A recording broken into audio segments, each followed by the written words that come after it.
Well, today I'm talking about tiny tanks, some small nano tanks that either have no tech or what I'm going to call nearly no tech. Because there are a lot of what I would call tiny tanks that I really do like keeping, but I keep them in certain ways. So 3 different kinds: the no tech, the nearly no tech, and then I'm going to even talk about some tiny tanks that actually have filtration built in them. Who can you really keep in there? All right, so first off, the no tech tanks.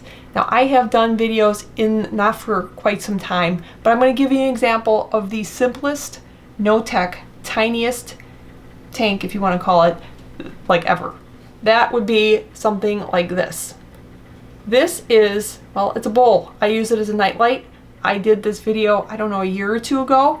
All I have in here is a moss ball. It's ripped up into pieces. I have some little mushrooms, some sand, but that would be the tiniest tank that we're talking. Nothing needs to go in there. There's no air, there's no filter, and all I do is whenever I think about it, maybe once a month, so I just rinse it out under the sink, rinse out the moss balls. They really like that. Put them back in, kind of rescape it, put my little mushroom picks back in. I'm all set. Now there is a video that I have coming up. This is about a 1-gallon bowl. That's a little sneak peek. And I'm going to show different ways that you can filter it, not filter it, the whole gamut. From no tech to some tech. It's going to be really fun. It's been sitting here waiting to do a video for the longest time, but that's coming up. So what would I put in a no tech tank? First, let's talk plants. There are a few that I will put. There's no filtration, no heater, no anything. For me, to keep it super simple, we're talking Anubias Nano Petite, and moss balls. Moss balls are back on the market. They're all clear. They're really fun. You can rip them apart. I've done videos on moss balls. I'll try and link that for you. But they're really, really versatile, and they're really highly underappreciated. They're a really great plant, and Anubias, great too. I keep these like this one. It gets bright indirect light for at least, I don't know, 4 or 5 hours a day. It's just a happy camper. It's very, very simple. These plants won't grow. Like if you have Anubias in there or Anubias Nano Petite, it won't grow very fast for you, which is good. It'll just kind of sit there, but it's some water. It's some aquatic plants, just something fun, even to have on a desk at work or at home. Just kind of a fun little thing to have. Now, occupants, who would you keep in here? For me, if I have no filtration, no air, no heater, no nothing, especially something really, really small like these two, I'm probably only going to keep, if I had to have something, maybe put a pest snail, just a little snail from one of my tanks in there, 1 or 2, just to see something walking around or crawling around in there. That's really about it.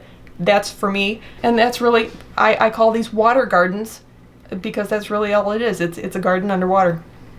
Now for a nearly no tech tank, and we're talking tiny tanks, I did do a video, and I'll put that too, because I really liked it. It was an indoor pond. It was really cute. It was probably between 1 and 2 gallons, so a small area, but it was very a lot of horizontal space, and all I put in there were the 2 occupants I would recommend for this type of setup, and that would be shrimp, Neocaridina shrimp, and or Heterandria formosa, otherwise known as the least killie. They are super tiny, and the great thing about both of these options is that they have very, very little activity. Yeah, they're moving around, but they don't have a high activity level across the tank where they really need room to move around.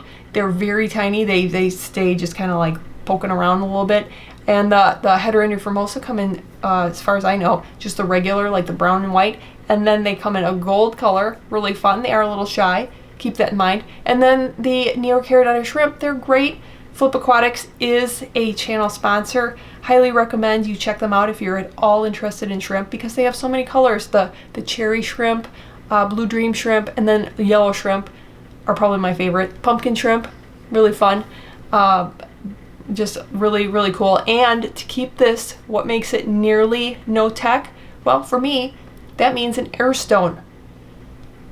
All you need is an Airstone. It's not filtering, but you need to just keep an eye on it. You can do some gravel vacuuming with a small little gravel vac to keep it kind of clean and tidy. But that's really it. That's my nearly no-tech kind of setup. You're getting oxygen through the water, which is good. The water is kind of moving around. I prefer, if I'm going to put really anything in a tank, I really do kind of want some air going through the water, moving around the tank. It just makes me feel better.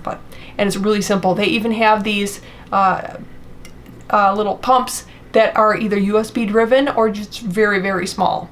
So you can have a very small tank with some inhabitants, and there you go. And then for plants, pretty much the same thing. If you're keeping very small, 1 to 2 gallons, the same kind of plants I personally would stick with would be the Anubias Nana Petite. They stay really small. Maybe like the pond, I think I might have even put like a couple little crypts in there, but depending on the light that you have in there, that you have set up over it, that would determine what plants you put in there. But with a nearly no-tech setup, I would keep the plants very simple. And Anubias, you have so many different options right there. Anyway, so now for my last category, I would call this category tiny tanks with filters. And I have another video coming up hopefully soon.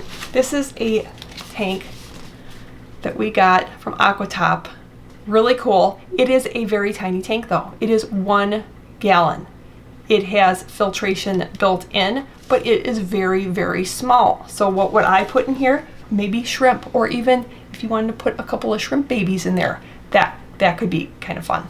But just so you know, when you put occupants in your tank and it becomes something other than what I call a water garden, then it's just more work for you, really, because you need to make sure your water parameters are good, and it's just more checking and more work for you. So this, I would have no doubt if we'll see when I do the aquascape for this, but I don't even know if I'm going to put anybody in there. I haven't decided yet. If so, it would just be a couple little shrimp babies. Now, what plants would I put in this? Well, I would keep it simple. Keep the Anubias Nana Petite would be a great choice. Buse would be another great choice. Both of those plants stay very, very small. And then some tissue cultures I would put in here, because especially if you're picking some very slow growing plants like Bacopa, can be pretty slow growing. That could go in there. Even some of the where do I have here? The Anubias that I like the gold coin. This one, it's already pretty small, so it will take a long time to grow. I could keep them in here.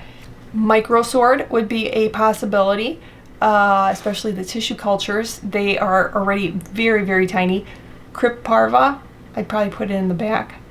So that's it. Some options that I think keep it very, very simple, just so that you can experience some kind of some water, some plants, and maybe even some little occupants pretty much anywhere that gets some bright indirect light for some of the smaller water gardens, and then also some that you're maybe rigging an actual light on it for the plant. So hopefully you like these options. Let me know, do you have any water gardens? Have you tried any of these? Do you have any tiny tanks? What are the smallest tanks that you have? Thanks so much for watching.